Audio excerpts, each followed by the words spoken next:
প্রিয় দর্শক, কথা বলছি ঢাকা মহানগর উত্তর পল্লবী থানা বিএনপি নেতা ৩ নং ওয়ার্ড বিশিষ্ট সমাজসেবক রাজনীতিবিদ আব্দুর রহিমের সাথে। ভাই আসসালামু আলাইকুম। দীর্ঘ ১৭ বছর দেখেছি আপনাকে রাজপথে আন্দোলনে। এখন নতুন বাংলাদেশ, নতুন আঙ্গিকে আমরা দেখছি আমিনুল হক সাহেবের সাথে আপনি এখনও রাজপথে। ঢাকা ১৬ আসন সংসদ সদস্য পদপ্রার্থী আমিনুল হকের হাতকে শক্তিশালী করতে আপনাকে সবসময় সব মিছিলে এবং মিটিংয়ে দেখি। আচ্ছা, আগামী নির্বাচনের একটু প্রস্তুতি সম্পর্কে আপনাদের কেমন একটু বলবেন? নির্বাচনী প্রস্তুতি সম্পর্কে প্রথমে বলে নিতে হয়, আজ ১৬ই ডিসেম্বর। এই উপলক্ষে আমি বলবো, আমিনুল ভাই যে পরিশ্রম করে যাচ্ছে, রাত দিন পরিশ্রম করে যাচ্ছে, এতে কোনো রকমের ঘাটতি নেই। একজন স্বচ্ছ মনের মানুষ তিনি। তার উপরে যেরকম সুন্দর, আল্লাহ তার ভিতরে এত সুন্দর দিছে। আমি বা জনগণ যেই নেতা পেয়েছি, এমন নেতা হয়তো জীবনে পাবো কিনা জানি না। আলহামদুলিল্লাহ, আমিনুল ভাই খুব ভালো মানুষ, ভালো মনের মানুষ। উনি যা ওয়াদা করেন সে একটা টাকা পূরণ করার জন্য চেষ্টা করতেছেন নির্বাচনের আগেই। তবে নির্বাচনের পরে আশা করি আমরা এমপি দেখতে চাই।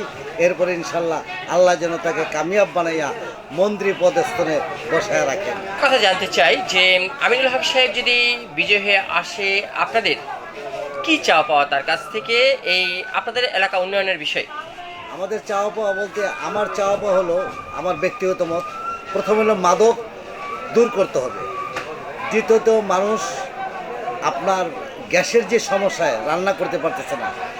তৃতীয় যে সমস্যা আমাদের বর্তমানে, যে এই আনাচে কানাচে কিছু বকাটের লোক আছে, এই লোকগুলো দূর করতে হবে।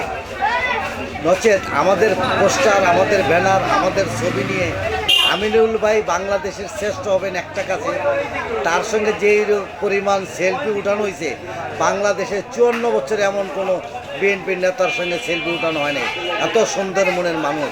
তাই বলে আমি বলতে চাই, আমাদের এই সমস্যাগুলো উনি দূর করবেন। আমার অন্তর থেকে বলি যে অবশ্যই পারবেন উনি, ওনার সেই মন আছে। আচ্ছা, এই যে আপনি একটু জানতে চাই আপনার ওয়ার্ড কোনটা? ৩ নম্বর ওয়ার্ড। ৩ নম্বর ওয়ার্ডে এমন কিছু বস্তিবাসী এলাকা আছে যেখানে মাদকের আখড়া এবং সন্ত্রাসের আখড়া, সেগুলো রোধ কীভাবে সম্ভব? এগুলো রোজ আমরা সবাই একত্রিত হতে হবে। আমিনুল ভাই তো অবশ্যই থাকবেন, এবং আমাদের নেতাকর্মী যারা আছে সব যদি একত্রিত হয়, মহল্লাবাসী কিছু সামাজিক লোক আছে, এদেরকে নিয়ে যদি আমরা মিটিং করি, তাহলে একদিনের ভিতরে মাদক চলে যাবে, আমি আশা রাখি। আচ্ছা, ধন্যবাদ আপনাকে। প্রিয় দর্শক, শুনলেন আব্দুর রহিম সাহেবের বিশেষ ব্রিফিং ঢাকা ১৬ আসন মাননীয় সংসদ সদস্য পদপ্রার্থী আমিনুল হক সাহেবকে নিয়ে।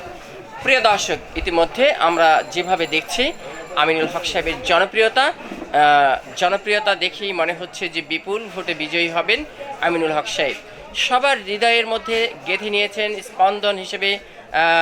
আমরা দেখছি আলোকিত পজিশনে ধানের শীষ মার্কায় যিনি লড়বেন আগামী ১২ই ফেব্রুয়ারি ২০২৬ ইলেকশনে। প্রিয় দর্শক, ভোট চাচ্ছেন ভোটারের কাছে, দোয়া চাচ্ছেন সকলের কাছে। প্রিয় দর্শক, আপনারা আমাদের আপডেট সংবাদ পেতে থাকবেন এমসিবি টিভির সাথে সবসময়। আমি ছিলাম আপনাদের সাথে শাহ আলম সম্রাট, রিপোর্টার এমসিবি টিভি। ধন্যবাদ আপনাকে।